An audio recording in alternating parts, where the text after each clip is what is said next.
আজকে দুপুরে রান্না ছিল একদম সাদা মাঠা রান্না ছিল। নোনা ইলিশ দিয়ে, মিষ্টি কুমড়া দিয়ে ডাঁটাতে রান্না করলাম। জানি না খেতে কেমন হবে, আগে কখনো কিন্তু রান্না করিনি, আজকে ফার্স্ট টাইম রান্না করলাম।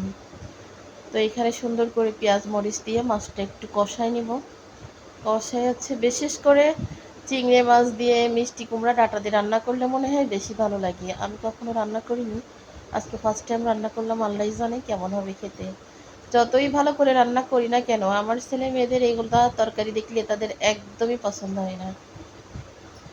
পছন্দ না হলেও কিছু করার নেই। আজকে এই তরকারি রান্না করেছি আর হচ্ছে ডাল রান্না করেছি। অনেক দিন পরে আজকে ডাল রান্না করেছি, প্রায় 2-3 মাস পরে আজকে ডাল রান্না করা। তো মাছটা সুন্দর করে কষাই নিয়ে এবার ডাঁটা মিষ্টি কুমড়া একটু কষাতে দিলাম। অল্প একটু কিন্তু তরকারি রান্না করি, তারপরও থেকে যায়।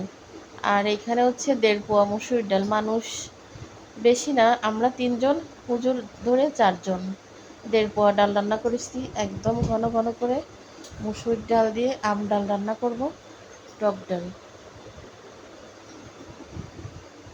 ডালটা একটু ঘুটে নিচ্ছি, ঘুটে এবার হচ্ছে পানি দিয়ে দিচ্ছি। পানি দিয়ে আর একটু পানি দিয়ে তারপর হচ্ছে কাঁচা আম দেবো, বেশ একটু জাল হলে তারপর হচ্ছে ডাল তেলে দেবো। আমার কিন্তু ডাল তেলে দেওয়ার জন্য এখানে পেঁয়াজ রসুন শুকনো মরিচ ভাজি করে নিচ্ছি, নিয়ে সুন্দর করে ডালটা তেলে দিয়ে দেবো। আর রাতে আল্লাহ বাসালে কিছু